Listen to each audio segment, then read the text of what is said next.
Hi, everyone. Welcome to another edition of More Than Just Storytellers, where we're showcasing the incredible skills and abilities that people with lived experience bring to their work in suicide prevention. And we're starting to learn that there's something really powerful that happens when you combine a lived experience with things like empathy, networking, and in the case of this story that we're going to hear soon, the ability to stand up and be present in front of a large number of people and to lay yourself bare. I had the pleasure of chatting with Ian Carter, and he reminds us not to be an a-hole in his story and draws out a key distinction between an activist and an advocate in the lived experience space. His story was really interesting, and I hope you enjoy it.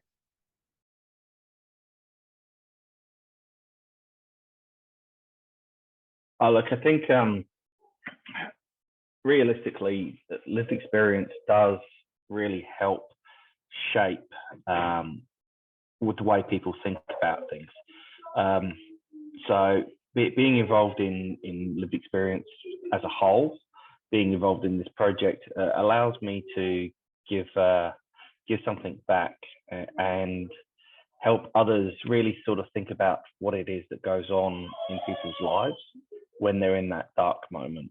So many people sort of sit there and go, I can't possibly imagine what it's like, or I don't understand why someone did that. And realistically, having someone from, both a suicide survivor, or someone who's been bereaved by suicide, and someone who, has helped people through their suicidal ideation, allows you the opportunity to really sort of give other people the answers that they're looking for, and give them a level of understanding that they desperately want.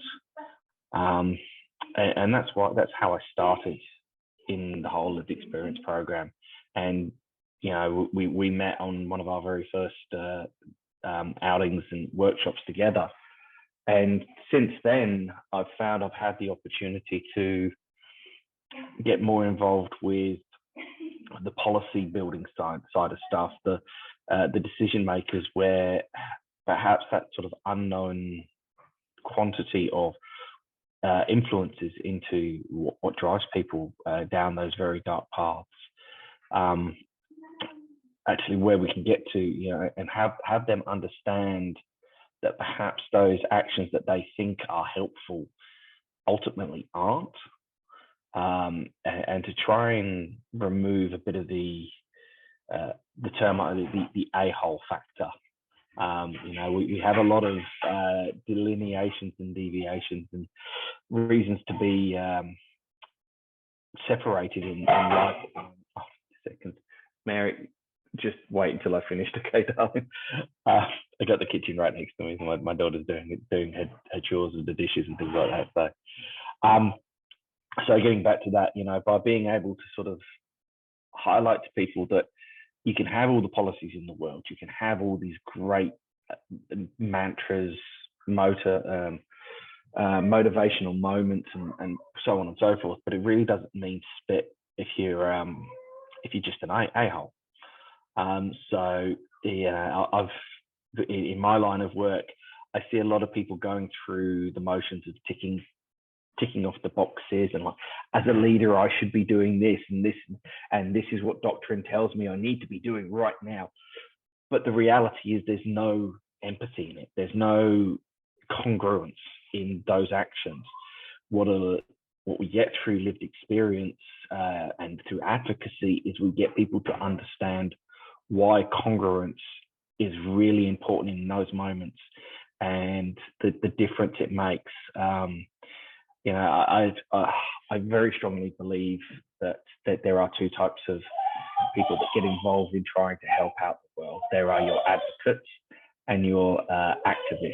Now, your activists are the ones that scream and shout and stand on the corner and wave their fists and get really passionate about it. And there's no denying their passion, but their energy is all focused on making this immediate change, and everybody's got to be like me. Whereas an advocate really goes at that process in a much more strategic manner. The activist uses immediate tactics, uses those words, you've got to do this, you've got to be like me. Whereas an advocate, advocates for change and long-lasting change, because long-lasting change comes from understanding rather than a sense of compulsion to do it because you're going to get in trouble. So, yeah, I strongly believe in lived experience as being a great way to actually generate long-term change, and start conversations, that people may never have thought they would ever have. So, yeah, so I'm really pleased to be part of your project here, because I think it's going to be a great way to actually help other people understand that, my story of my lived experience is my story of my lived experience. But then again, my lived experience of my lived experience story is a whole other thing.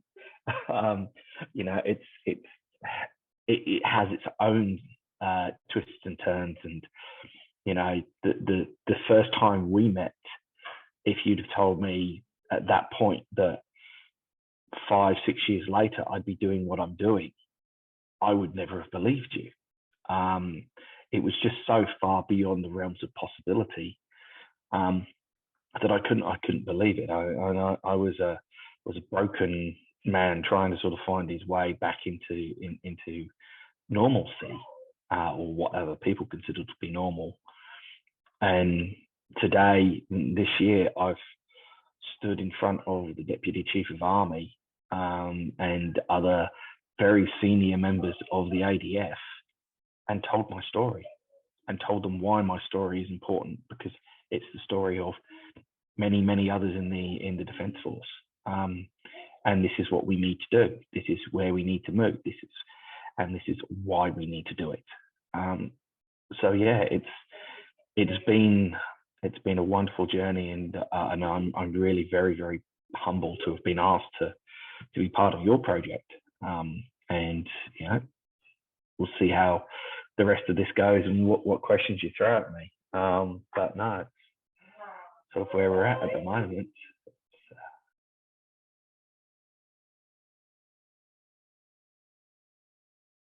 Well, yes, I definitely would not term myself as an activist. I'm not. I'm respectful that everybody's lived experience is different, and that everybody's personalities are different, and everybody's attitude and approach to the world is nuanced. So I view the activist is that sort of militant role in a way of getting out there and dragging people along to where the activist wants them to go. Whereas an advocate, I feel, is a lot more gentle and a lot more understanding and empathetic of a lived experience story. It's all well and good sort of sitting there going, you have to change it because you made me feel this way. Well, did they mean to make you feel that way? Was it a deliberate act? Was it that they were having a bad time? Yeah. So whereas an advocate takes that more gentle approach and that more strategic, long-lasting attitude towards, I just want you to understand. I want to be heard, and I want you to I don't want you to have pity for me.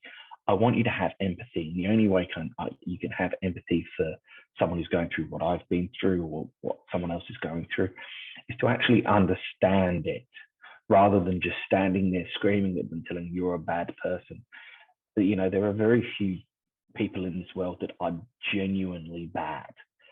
I've had the misfortune of meeting a few in my time, but I genuinely believe in the goodness of human beings, and the way to change good human beings isn't through authoritarian behavior or dictatorships. It's through empathy. It's through gentleness. It's through guiding worlds. That there are many different political systems in the world, and religions and whatnot. But the ones that I am drawn to myself when I look at the philosophical side of life and the political side, it's the ones that have that respect for individuals, and those ones that are more willing to hold your hand and say, right, follow me, or even put the hand on your back and say, right, that gently, this is the way that I've been, and I'd like, well, whilst we're having this walk and this talk, let's look over here and you can see what I've seen here, and you can see what that person's seen there. And it's very much a thing that I believe in, of just being able to guide people to the epiphany, because they remember that a lot more. They remember the story, they remember the journey, they remember the kindness that you've shown them. If you stand there and you're an activist, people walk away from you when you've told your story and they go, well, what an a-hole. A-holes ruin the world. A-holes, don't really have long-lasting effects, but you look at those wonderful people through history, the Martin Luther Kings, the Mahatma Gandhis, Jesus Christ, and those sorts of characters. They were always once surrounded by, for the most part, love and guidance rather than dictatorship and authoritarians. And they had their moments. I'm not going to say they didn't. But at the same time, they're only human. So I think advocacy for me is a lot more than just telling people my story. It's helping them understand mindsets. It's helping them, give them a moment to take a step back and go, right, perhaps I've been looking at this from the wrong direction. Perhaps I'm using the wrong lens here. So, an activist will always want you to look through the world according to their lens. An advocate will acknowledge the lens that you are using, show you a different lens, and then maybe show you another lens. I think a good analogy that I heard once was visiting the optometrist, where they flick the lenses, is one better or two better? Is one better or is two better? Okay, or one's better. Okay, now try now. Is A better? Is B better? Is A better? That's where I think, that analogy for me sits perfectly for advocates. Whereas, activists, here's telescope, look through it, you've got one lens, sort of type thing. But so that's sort of my 2 cents on that one.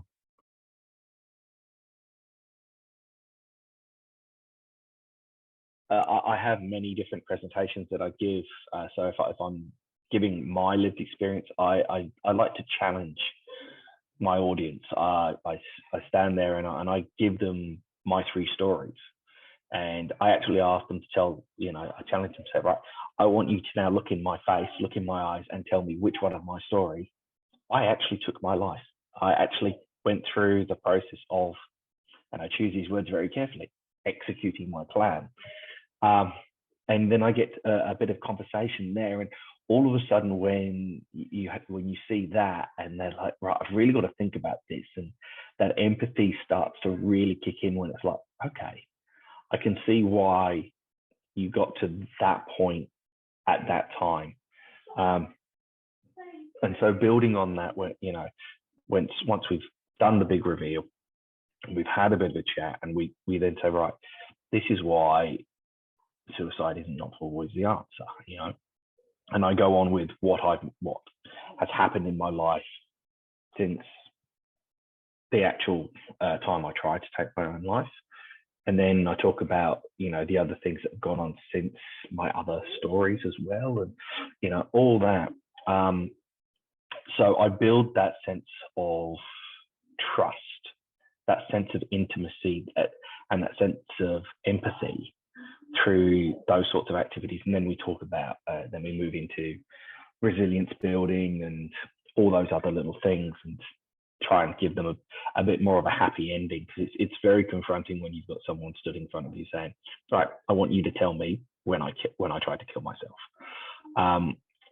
But it's that shock. It's like, right, oh, bloody hell, I'm in a presentation and they're not backing away from this. But when it comes to the policy side of the stuff, actually standing up there and saying, well, look, this is this is who I am. This is part of my story, and I give the greatest hits of those stories. I give you the talking points, and then I then move into the right. And this is where we could have helped if at this point there had been a policy in place or a skill set in place in our leadership to pick up on this, and so on and so forth. So by giving them, by giving the audience an opportunity to really become very intimate with you on a level that a lot of people never really connect with another human being, a stranger, in a lot of these cases. It gives them permission to actually let their guard down.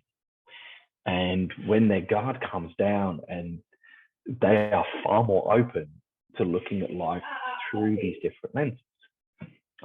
So you move away from you will remember to the, okay, well, look, this is actually, now I understand why someone is doing like this. And it's a lot of skill to sort of get people to that epiphany, and you half the time you won't get them to have that epiphany when they're in the room with you.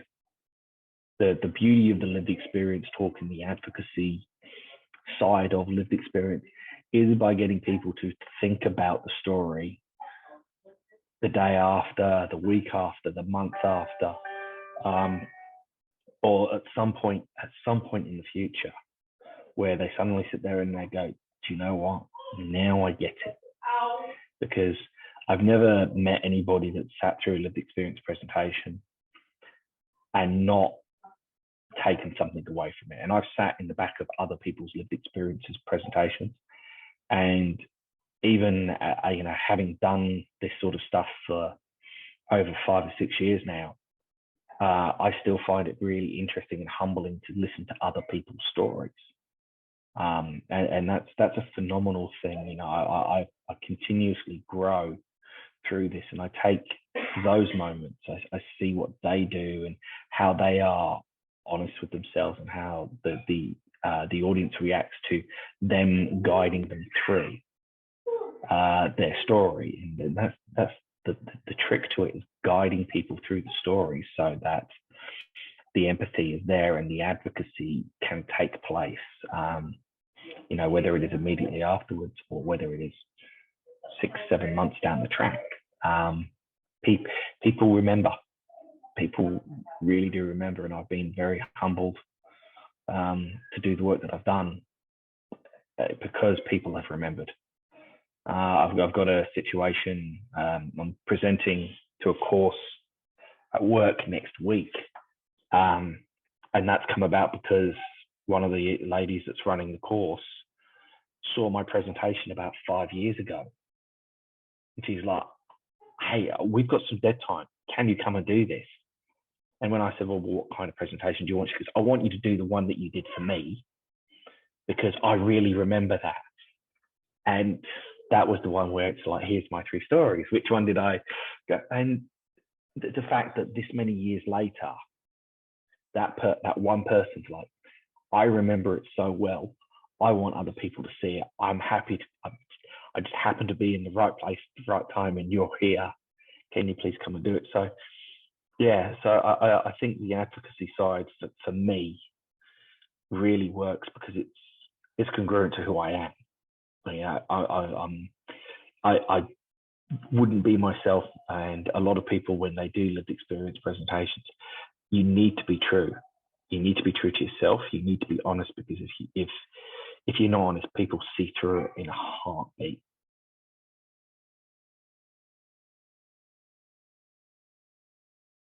Look, it's definitely not been a short road, and it's not been an easy road. It was close to 25 years in the making, before I even felt comfortable enough to even stand up and say, that I was a suicide survivor. The reality of it is that for me, there was one defining moment, and that was when a lad I'd been on course with And I didn't know him overly well. I think we've worked in a syndicate together for about a week. But I remember talking to him. It was a 6-week long course. He was someone that I'd had a bit of a chat with, but he was the mate of a mate of mine. And unfortunately, his demons got the better of him. And he went off to the States and never came back. His name is now one of is now at the Australian War Memorial in Canberra. He's on the wall there, and they have a marble flag for him. And every time I go there, I'll drop in and I'll put a poppy on his flag. And yeah, he was just someone that was just random in my life that I'd only known for realistically about a week. But he was the mate of another mate of mine. And then when that happened, it also happened around the same time as another mate who I knew a lot better, but I still wouldn't say he was someone that I was overly close with. His demons got the better of him as well.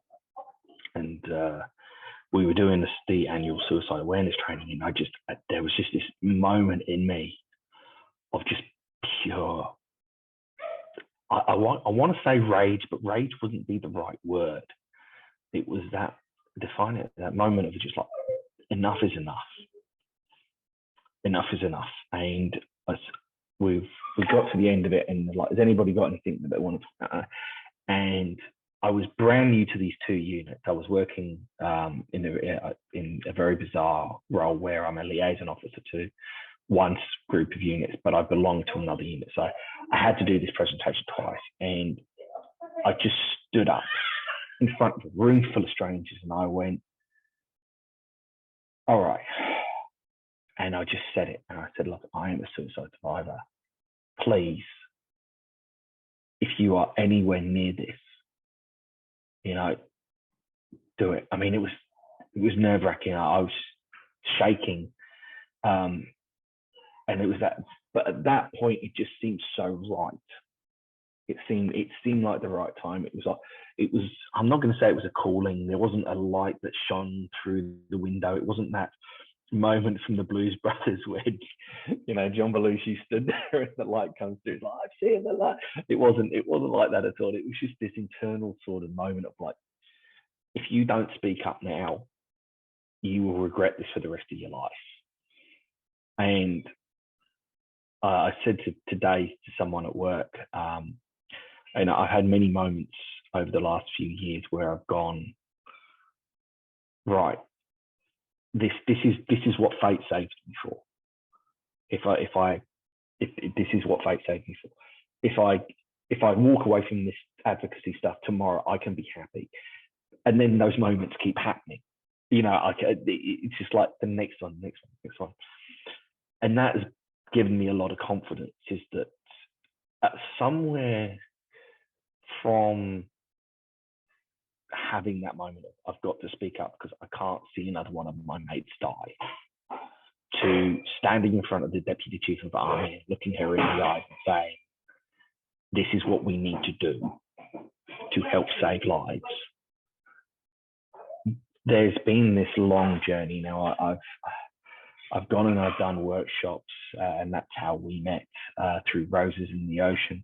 I've worked with the New South Wales government on their lived experience advocacy, and I've seen these moments, and there's been these moments where all the way along, you have these people that really want to help, but they're going about it in perhaps the wrong way. They get a little bit too chest pokey. No, this is the only definition of a lived experience. If you do not fit into this, it's like reading the DSM-5. You have to tick these boxes. It's so prescriptive in a way, and it's like, now hold on. I was so deeply affected by the death of what it essentially was a friend's friend, who I just happened to have met. But my entire life has changed because of it. I found this moment. And as I've gone along the way, I've picked up these skills I've used the presentation skills that I have from my military service, and I'm using skills that I learned when I was 12, 13 years old. How to deliver a lesson, how to present to an audience. I'm using stuff that I did in my high school drama classes. I'm using stuff from all of that and through all of that to this point. So when I say it's been a 25, 30-year journey, I really do mean it, because the skills that I use now have been honed over the years. I spent a lot of time when I was trying to be a civilian working with children, and specifically working with kids with disabilities as a swimming teacher. And the skills I learned from teaching kids to swim, I incorporate in when I present. I use the fact that, right, I'm a big scary major. You're a group of trainees, you're private soldiers. How do I get you to connect with me? Well, I take my overshirt off and I stand there in a t-shirt that says Australian Army on it, because you're all sat there with the same t-shirt on underneath your shirt. And the second I take my overshirt off, my rank comes off, my unit comes, my patches, all that. So I'm using those skills. When I think more about the stuff that I'm getting into nowadays, I'm using the skills from the university courses that I've done, and things like that. But I'm going to say this, there has been a lot of luck in what I've done. I think I've just been really lucky in meeting the right people at the right time and having a lot of people see what I can do and want me to do it for them. And I can put my hand on my heart and say there was one person who really did make a difference and really got me on this track, and that's Alan Sparks. I got to know Alan because I got a bravery award, and I met him through an organisation that I was part of at the time, in an association, and I read his book. I got his book when I was going on Talisman Sabre. It would have been 2013. And I bought his book at the airport because it was published. It wasn't published. It was promoted through the association. I'm like, oh, right, great. I turned up at the airport. There his book was, and I'm like, right, I'm going to grab that. And I picked it up, and I was reading it on the plane. For Talisman Sabre 13, I was on USS Blue Ridge, which is one of the command ships for the Pacific Force for the US military. So big ass ship, fantastic. But I was laying there one night in my rack, and I had his book, and I was reading the chapter about him rescuing Jai, I believe it's Jai, the young lad that he rescued from the storm drains, and he got his Cross of Valor full. And as I'm laying there, the book is on my chest like this, and the top of the book was touching the bottom of the bunk beneath me. So I had this overwhelming sense of reading his story, reading his lived experience about being in this tunnel where he could barely turn around. And I'm physically in that sort of space. So I did something that I've never done before, and I've never done again, is I sent a fan mail. I sent him an email from the ship, and I sort of said, hey, look, I've just read your book. It's absolutely wonderful. I'm part of the association you're part of. If we ever have the opportunity to meet, I'd love to buy you a drink and have a chat. Didn't think anything of it. All of a sudden, I get this email back from him, and I'm like, bloody hell. And we start this back and forth. And ever since then, we've been really close friends. And I caught up with him earlier on this year, and we sat having a drink, and he's like, I was talking to my wife Debs, and he's like, sorry, this is ours. I'm talking to Debs, and I'm trying to remember exactly how we met. And I'm like, it was. I remember the email you sent me, and they was like, oh yeah, I remember that because he read it out to me. It was just so wonderful. I'm like, yeah, all these years later, we're still sort of talking about how we met, but he got me on the road. I got him to come out and do a few presentations where I worked, and he was the one that encouraged me. I saw how he did it, and throughout the years, he's been a constant source of support and encouragement as we've gone on. And because of that, my wife's been absolutely fantastic. Give me 2 seconds. I got to say good night to someone. Yeah, can you hold while I do a photo? Just pass it. I'll carry on. So yeah, I just got to do some fatherly stuff. So, but yeah, this is Poppy Ann, by the way. Say hello, Poppy. Hello. So yeah, it's been absolutely wonderful having people like Al support me through the years, and recently got involved with Safe Side Prevention, which is a suicide prevention collective based out of America.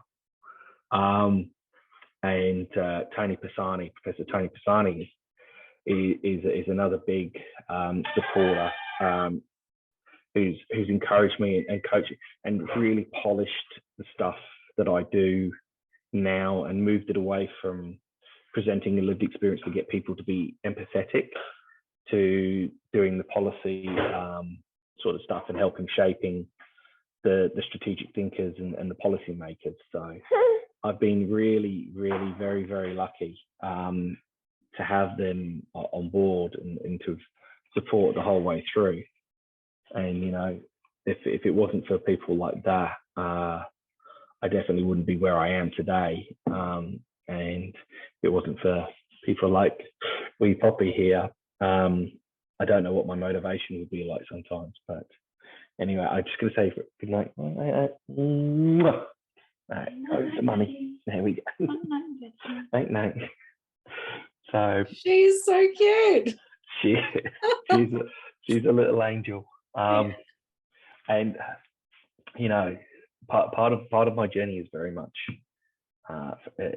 Poppy Ann and my wife. I think my big shift from moving from the advocacy stuff, that's the lived experience presentation, to get people to think from a different lens, to more the policy driven stuff, did come about because of the journey that Liz and I have had towards having Poppy. But yeah, it's not been a straight road by any stretch of the imagination. It's not been an easy road, but then again, it's been a journey that has been absolutely wonderful along the way, and supporting my eldest daughter through her troubles, and trying to support my middle daughter through hers. I've learned a lot, and I still continue to learn to this day. And I don't know what my next lesson will be, but I look forward to whatever the challenges it brings, and whatever lessons I learn from that.